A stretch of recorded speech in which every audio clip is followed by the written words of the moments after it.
bahlali base-YouTube Center. Igama lami Asisithi, and welcome back to my channel. So this is the second video, and so thank you so much to all the people who have subscribed and who have viewed the previous video. I really appreciate your views as well as your subscription. So yesterday I asked you guys to send through questions that you guys have so that I may do this get to know me tag video for this channel namhlanje, and so that is what I'm doing today. So I have decided that I'm going to split this into two parts. Today will be part one, and then some other time I'm going to shoot, sometime next week I am going to shoot part two.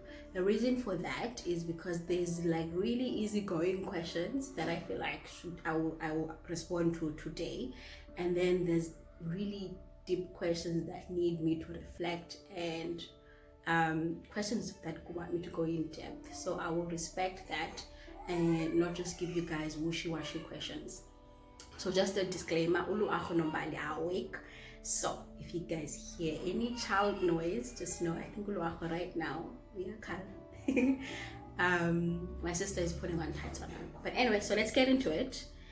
So question number one is, how did you come to the revelation of God? How did you come to the revelation of who God is for you? And I think the best way to answer this for me is that God revealed himself to me as a dad. He was a father. So Psalm 68 verse 5 says, a father to the fatherless, a defender of widows is God in his holy dwelling. So that was the verse that was cemented in my heart soon after I had given my life to Christ. And so from then on, first and foremost, I understood that I was a child of God, and 100% that I had been made in Dalifaya Mazulu together with Christ, and that I was loved, I was protected, I was cared for, and I would always be provided for, just like a dad does. And I think God may have used low angle specifically with me because I didn't have parents. I still don't.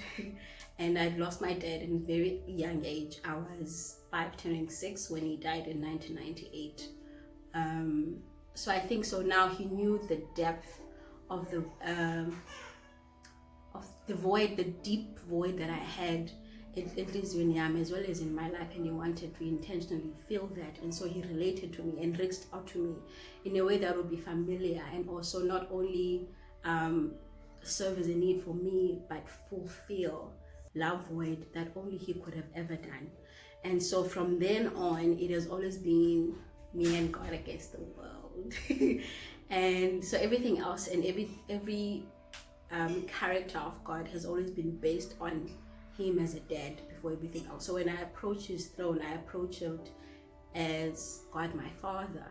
And yeah, so I relate to him in that manner, and that's how he revealed himself to me. And so everything that he is, a friend, an ally, a provider, a protector, I don't call him those things because other people have told me that he is those things. I call him that because that is how and who he has revealed himself to me as.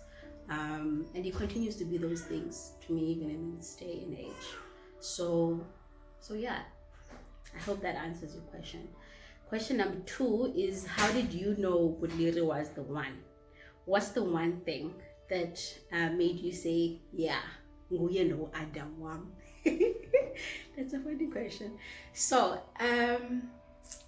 the one thing, I remember this specifically, it was, we had just gotten engaged. Okay, let me not do that actually, let me go back. The one thing, it was his persistence. He was very persistent, he was very consistent. I knew what to expect from him, and I knew I stood with him.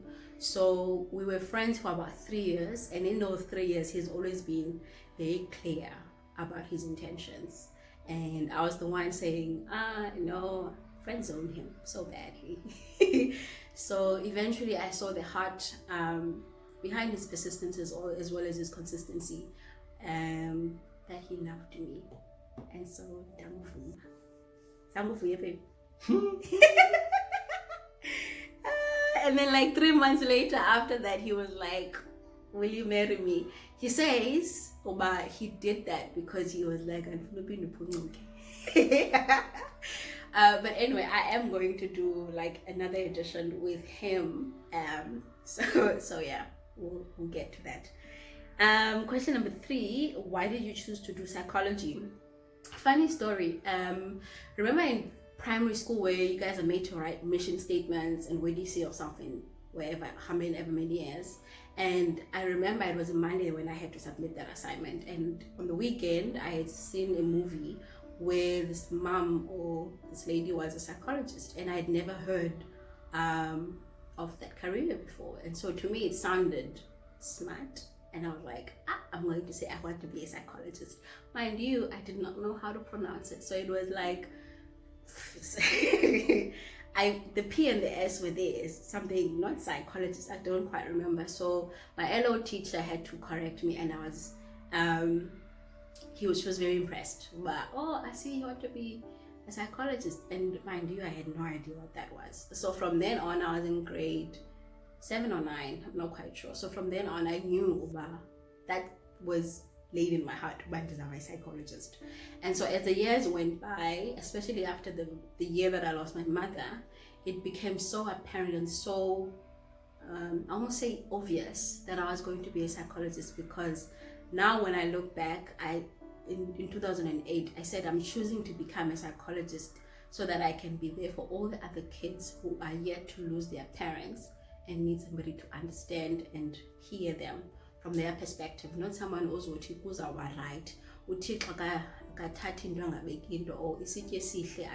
something like that, like words to me that were supposed to be of encouragement at the time. And I understand those people meant well, but that never consoled me, and I'd always left with this I don't know, with this unfulfillment about dindedwa. Come on. So then I decided that I was going to pursue a career in psychology, specifically for that reason, to fill in the gap. And so that's why I chose psychology. And did you have any internal conflict regarding changing your last name? I'm assuming that's after I got married. And the answer is no. And Uliri actually is the one who asked me this. Do you want to change your surname? He was sort of like giving me an option to remain as Asisithi or a double barrel. And obviously, because I was head over heels, I was so excited to be getting married. I'm like, no, I want to be Asisithi Singh, and I want to embrace that. He's dancing. I want to embrace that and fully become Asisithi Singh. So, and take pride in that. So yeah, I didn't have any internal conflict, and I still don't.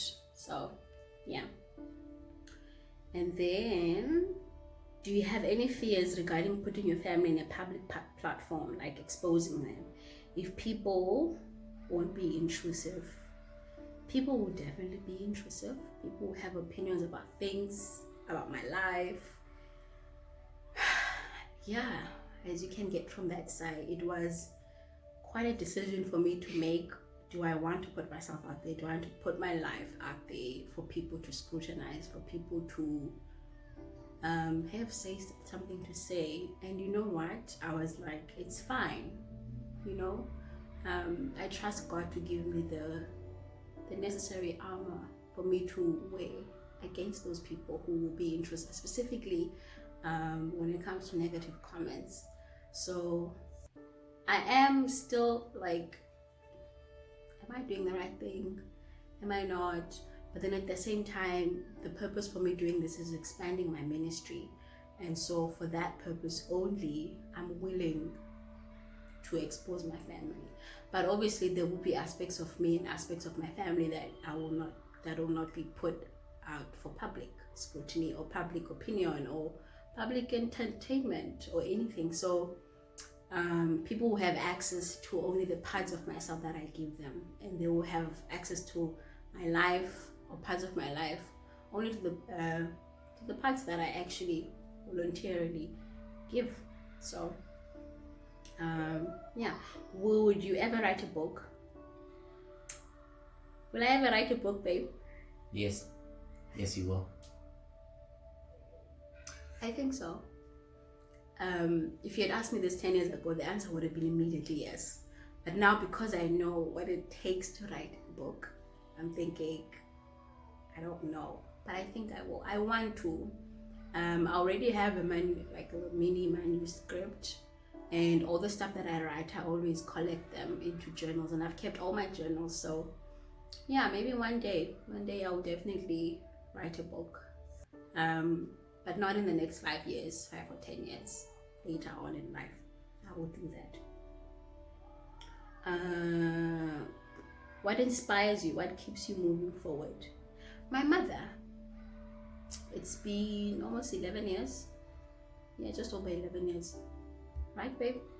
2008. Yeah, 12 years actually. Oh, wow. She inspires me. So it's funny to say, because one would ask how, because she's not here. But because I know who she was when she was here, the person that she was inspires me to be the person, to be like her. If when people say, if I could be half the person so and so is, I would know what I've achieved in life. And that's the same thing I say about my mother, because that woman, wow. So she inspires me. She worked really, really hard, and she was, I think I'll do a separate video about that, maybe a dedication to her, because she was everything. She was a super woman, and the confidence that I have is something that I got from her. And I walk tall and high because it's something that she taught me. So she was an incredible woman. So I am inspired by her. And her prayers, the fact that she isn't here to see all of us succeed and become who she has always wanted us to become, if we are. So I keep moving forward because I know she worked hard for me, and I know she would have wanted me to not give up in life. And yeah, so that keeps me going. And obviously my husband keeps me going, as well as my kids, or kid for now. So, and my family inspires me, and they are the ones who help me keep it moving. So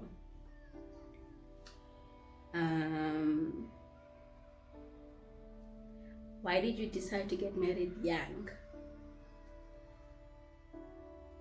I was 23. You were not young.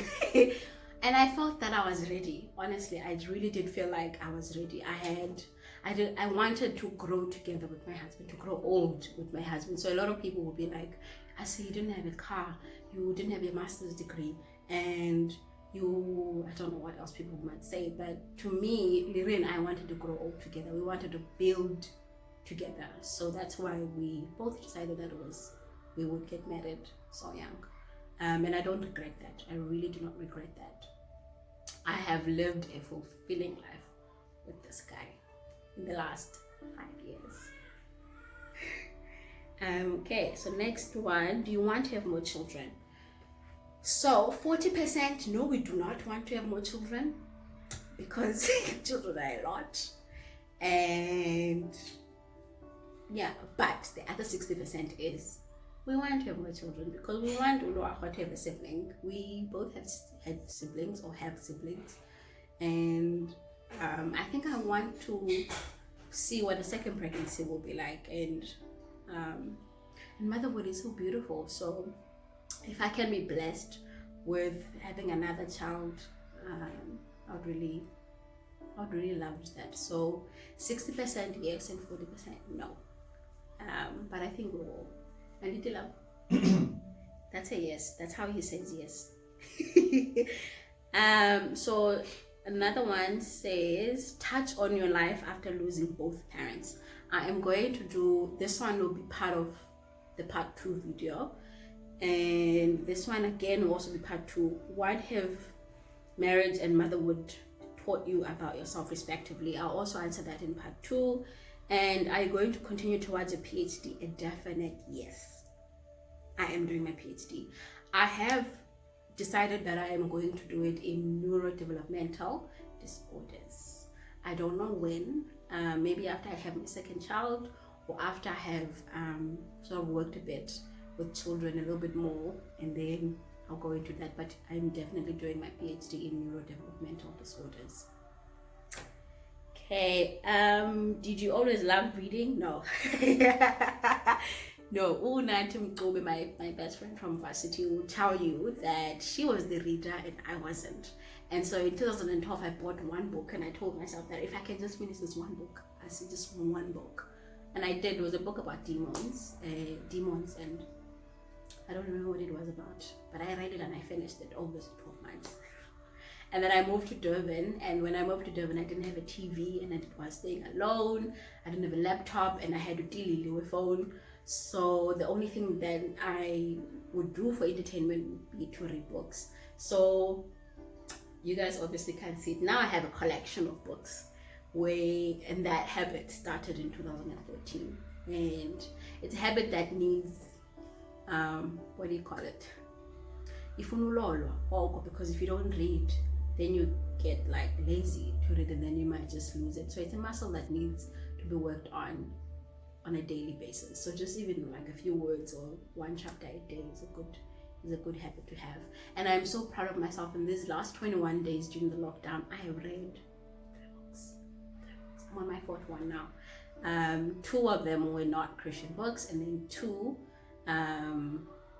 the 3 weren't. And then this last one I'm reading is with by Bill, I don't know if he's called Bishop or Pastor Bill Johnson, Strengthening Yourself in the Lord. I just finished chapter 1 of that book yesterday, and I'm also doing a Bible study on Jude by Jackie Hill Perry. Such an awesome study. So yeah, I didn't always love reading, but I do now. And why do you think reading is important for believers? I will include this in part 2. Celibacy, purity, how important is this life for a young believer? Part 2. Would you consider yourself as a very emotional or rational person? I am both, depending on the situation. Soon after being married, I was all emotional. And then Uli would be like, but I see you're not being fair. I did love. Like, think about what you're saying, Asi. Does it make sense? During our argument, I'll be like sobbing, and then I'll have to think about it. It doesn't make sense. It's not logical. So, yeah, I'm both. I'm very emotional, and I'm also very rational. So, those 2 things together. Obviously, when I'm having argument, because when I'm having arguments, especially with my husband or even my friends, actually, I try not to have them while I'm like in the heat of the moment, because I can say very hurtful stuff. I know this about myself. I'm very passively aggressive.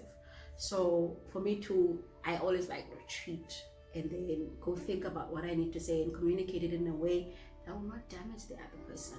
So yeah, that's how I do arguments. But otherwise, I am an emotional person. And Uliri was saying maybe because I'm a psychologist, I'm able to be rational even about the emotional stuff. But still, I am very emotional. And so yeah, so this is the end of this video. Thank you so much for tuning in. I hope you enjoyed it, and you have any more questions, deep questions for part 2, you be sure to leave them on the comment below, or send them on WhatsApp or Facebook, or anywhere you have you can keep in contact with me, and then I'll be responding to them in my part 2 of Get to Know Asi. So thank you so much. I hope you guys are staying safe and at home during this lockdown. May God bless you. Bye. You know.